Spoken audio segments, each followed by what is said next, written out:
साताऱ्यातील गोळेश्वर येथे राहणारे पॉकेट डायनामो म्हणजेच खशाबा जाधव यांनी हेलेन्स्की येथे 1952 मधील उन्हाळी ऑलिम्पिकमध्ये कांस्य पदक जिंकले आणि हे वैयक्तिक पदक जिंकणारे पहिले भारतीय खेळाडू होते।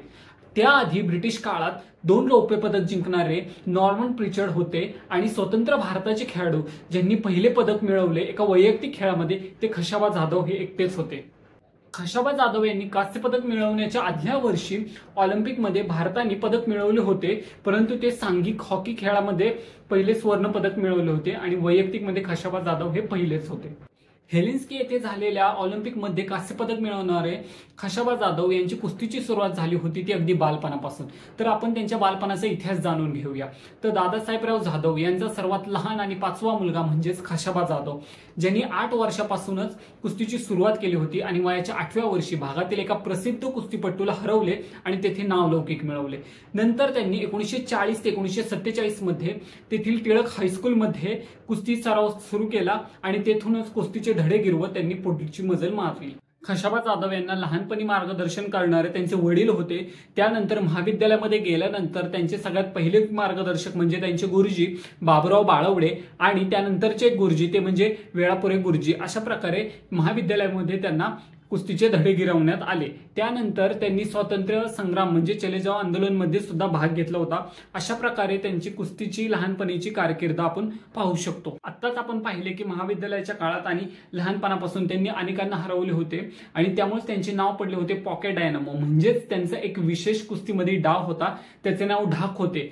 तो डाव म्हणजेच की 5 फूट 5 इंच हाईट असताना सुद्धा ते विरोधकाला हेडलॉक करायचे आणि खाली पाडायचे। अशा प्रकारे त्यांनी अनेक कुस्त्याही जिंकल्या होत्या, त्यामुळेच त्यांना पॉकेट डायनामो सुद्धा म्हणायचे।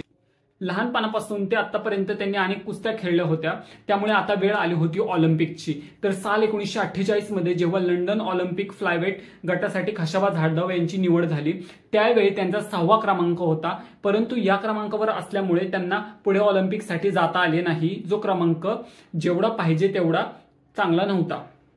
1948 नंतर 1952च्या हेलेन्स्की येथे होणाऱ्या ऑलिम्पिकच्या निवड प्रक्रियेसाठी ते तयार झाले होते। तेथील निवड प्रक्रियेमध्ये त्यांनी बॉटम वेट गटात म्हणजे 57 किलो वजनामध्ये परीक्षा दिली। त्यामध्ये निवड प्रक्रियेमध्ये त्यांना नाकारण्यात आले, परंतु खशाबा जाधव यांच्या म्हणण्यानुसार मद्रास येथील झालेल्या निवडणूक प्रक्रियेत मुद्दाम त्यांना 1 मार्क कमी देण्यात आलेला आहे। आता यावेळी खशाबा जाधव शांत बसले नाही आणि त्या निवड प्रक्रियेचा खुलासा करण्यासाठी त्यांनी पाताळ्याचे महाराज यांच्याकडे न्याय मागण्यासाठी विनंती केली आणि यावेळी हा मुद्दा उचलून धरण्यात आला आणि पुन्हा त्यांची विरोधकाबरोबर स्पर्धा लावण्यात आली आणि तेथे खशाबा जाधव हे जिंकले आणि हेलेन्स्की येथे होणाऱ्या ऑलिम्पिकसाठी त्यांची निवड झाली। 1952 मध्ये हेलेन्स्की येथे होणाऱ्या ऑलिम्पिकमध्ये खशाबा जाधव यांची निवड झाली, परंतु हेलेन्स्की येथे जायचे म्हणजे पैसे पाहिजे। गावामध्ये सर्व पूर्ण खुशखबर आणि चांगल्या आनंदाची बातमी पसरली होती आणि हेलेन्स्की येथे जाण्यासाठी पैसे नव्हते, त्यामुळे गावकऱ्यांनी सगळ्यांनी एक वर्गणी गोळा करून खशाबा यांना मदत केली। त्याचप्रमाणे त्यावेळी खशाबा जाधव हे राजाराम महाविद्यालयात शिकत होते आणि त्याच वेळी विद्यालयाचे बॅरिस्टर बाळासाहेब खर्डेकर यांनी आपला एक विद्यार्थी ऑलिम्पिकमध्ये जातोय आणि त्याला पैशाची गरज आहे, त्यामुळे त्या बॅरिस्टर सरांनी स्वतःचे घर म्हणजे कोल्हापूरचे घर गहाण ठेवले आणि त्याला 7,000 रुपयाची मदत केली। आणि अगदी त्याच वेळी मुंबई या प्रदेशाचे मुख्यमंत्री हे मोरारजी देसाई होते आणि त्यांच्याकडे सुद्धा पाचारण करण्यात आले आणि त्यावेळी मोरारजी देसाई यांनी फक्त सरकारकडून 4,000 रुपये देण्यात आले। अशा प्रकारे 7,000 दिलेले सरांनी आणि 4,000 दिलेले आपल्या सरकारने असे मिळून पुढे ऑलिम्पिकची वारी सुरू झाली आणि खशाबा जाधव हे हेलेन्स्कीसाठी रवाना झाले।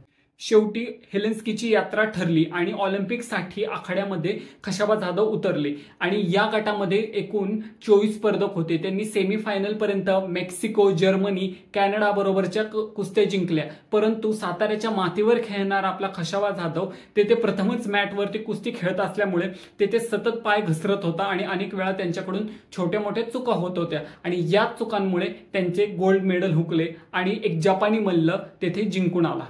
शेवटी खशाबा जाधव यांना ब्रॉन्झ पदकावर आपले समाधान मानावे लागले, परंतु हे पदक भारतासाठी वैयक्तिक खेळामधले भारतातले पहिले ऑलिम्पिक मधले पदक होते। कराड येथील रेल्वे स्थानकावर खशाबा जाधव यांचे स्वागतासाठी बैलगाड्या, हजारो लोक, ढोल ताशे, लेझिम सज्ज होते। संपूर्ण गावाने खशाबा जाधव यांचे स्वागत केले आणि गावामध्ये मिरवणूक काढली आणि गोळेश्वर हे जे काही साताऱ्यातील छोटेसे गाव होते ते जगाच्या नकाशावर दिसू लागले आणि अशा तऱ्हेने संपूर्ण स्वागत झाल्यानंतर नंतर 1955 मध्ये खशाबा जाधव यांना महाराष्ट्र पोलीस दलामध्ये सब इन्स्पेक्टरची भरती म्हणून एक नोकरी देण्यात आली। त्यानंतर आंतरविभागीय कुस्त्या सुद्धा त्यांनी अनेक जिंकल्या, ज्या पोलीस खात्यामध्ये भरवण्यात येत होत्या। नंतर ते राष्ट्रीय स्तरावरती कुस्तीचे मार्गदर्शक सुद्धा झाले। पोलीस खात्यात 27 वर्ष नोकरी केली, परंतु नंतर शेवटी ते API म्हणून रिटायर झाले आणि त्यासाठी रिटायर झाल्यानंतर त्यांना निवृत्त झालेल्या पेन्शनसाठी सुद्धा खूप झगडावे लागले। अशा तऱ्हेने आपण पाहू शकतो की एखादा खेळाडू जो भारताचा वैयक्तिक मध्ये एक पहिलं मेडल आणतोय, त्या खेळाडूला एका पेन्शनसाठी सुद्धा झगडावे लागते। म्हणजे सरकार आपल्या भारतामध्ये खेळाडूंसाठी अजून इतके सज्ज नाहीये। API म्हणून निवृत्त झाल्यानंतर त्यांना पेन्शनसाठी सुद्धा झगडावे लागले। अशा प्रकारे स्पोर्ट्स फेडरेशनने सुद्धा त्यांच्याकडे बरेच वर्ष दुर्लक्ष केले आणि 1984 मध्ये भारतासाठी पदक मिळवणारा खशाबा जाधव यांचा अपघातामुळे मृत्यू झाला।